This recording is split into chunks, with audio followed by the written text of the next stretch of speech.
Okay, let's kick off this explainer with the ultimate modern dilemma. If Bill Gates dropped out of college to build a massive tech empire, should you? I mean, it's a super compelling narrative, right? You see these tech titans, and it honestly feels like the big secret to billionaire status is just ditching the classroom. But hold on a second. Before you march in and hand over your withdrawal form, we really need to look closer at how our brains are actually wired to process that exact story. Picture this, a bright spotlight shining right on the hyper-visible success of one triumphant stickman, our Bill Gates figure, standing proudly on top of the world. But what we completely ignore, hiding out there in the dark, are hundreds of failed stickmen who made the exact same choice, but, well, they didn't build an empire. We're totally blind to the invisible, incredibly low success rates of the vast majority. This, my friends, is the billionaire dropout myth. And in this explainer, we're going to completely shatter this illusion and explore how human intelligence is actually wired with these invisible shortcuts that systematically deceive us every single day. So, let's dive into part one. What exactly is survivorship bias? This sneaky little phenomenon is known as survivorship bias. Basically, it's our brain's tendency to totally overemphasize success stories within a group, while completely ignoring the vast majority of failures because, well, they're simply no longer visible to us. When you only look at the winning subset of survivors, you end up making some wildly inaccurate assumptions about probability and risk. It's like judging a casino's generosity only by looking at the people cheering at the slot machines. Which brings us to part two, the cognitive bias trap. Now, behavioral science actually divides these invisible biases into two main categories that just completely distort our reality. First up, we've got cold cognitive biases. These result from literal limits in how we filter information, like the availability heuristic, which makes us prioritize highly memorable events over actual boring statistics. And then we have hot motivational biases, where our beliefs get warped by our own personal desires.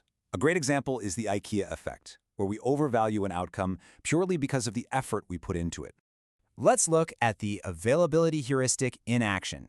Statistically speaking, driving your car down the street poses a significantly higher risk of injury than flying in a commercial jet. But because a rare plane crash absolutely dominates the news headlines and creates this vivid, terrifying memory in our minds, our brains literally bypass logic. We fear the highly unlikely rare event and totally ignore the everyday danger simply because that scary information pops into our heads so easily. We also constantly fall victim to the sunk cost fallacy. This is when we consistently continue down a path with negative outcomes rather than just changing course. It's that feeling when we absolutely refuse to let go of past investments, whether that's money, time, or a failing project, even when quitting is obviously the rational choice. Those past costs, they cannot be recovered, but our brains just can't stand the emotional pain of taking a loss.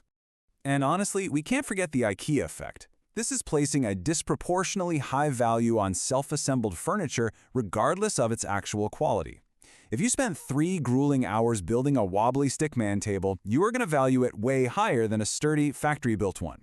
Why? Because you poured your own physical and mental effort into building it, which artificially inflates its value in your mind. It's your wobbly table, so it must be great. All right, let's shift gears to part three, echo chambers and algorithms. When you combine human cognitive bias with modern digital environments, the results are honestly pretty staggering. Behavioral economist Cass Sunstein notes that technology enables these information cocoons, where people self-select into ideologically homogeneous communities. Because of our innate biases, we actively filter in the voices we already want to hear, creating a super comfortable but deeply isolating digital echo chamber. Driven by highly personalized algorithms, our feeds literally become massive filter bubbles. Check this out. A staggering 80% of what we see is confirmatory views. Only 15% is neutral, and a tiny 5% exposes us to opposing viewpoints. Algorithms shield us from reality because they know that feeding our confirmation bias is absolutely the easiest way to keep us clicking. A perfect example of this in action is the modern flat Earth movement. Now, this is a highly resilient echo chamber, framed as a moral stand and an identity, not just a scientific theory. When a belief gets tied directly to someone's identity and their online community, trying to challenge them with facts alone completely backfires. It triggers this massive defensive reaction, making them cling to their beliefs even harder. So how do we fight back? That leads us to part four, the science of observation. Because we clearly can't rely on our gut intuition, we have to use rigorous science. Way back in 1898, a researcher named Norman Triplett noticed something totally fascinating.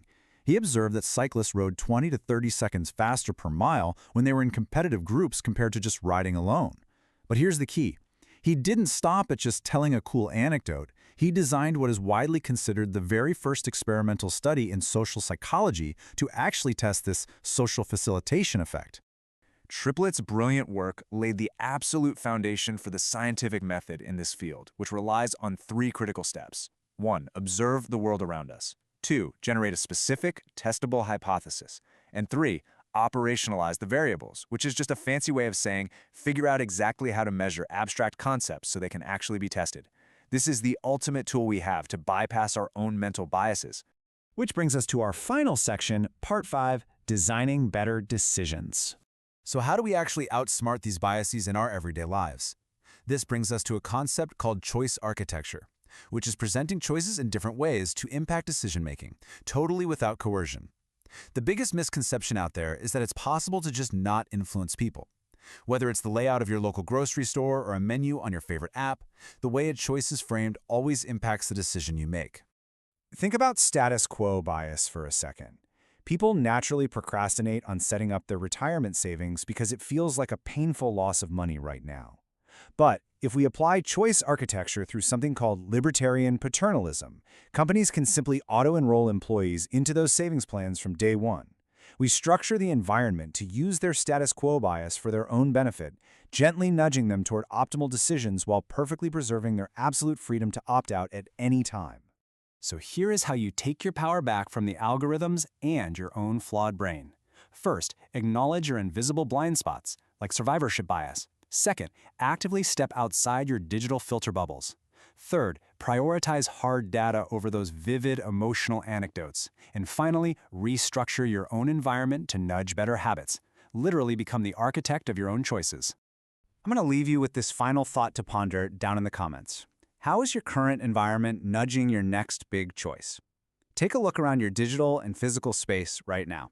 What invisible forces are deciding your future? Thank you so much for joining me for this explainer. Stay curious and always keep questioning the spotlight.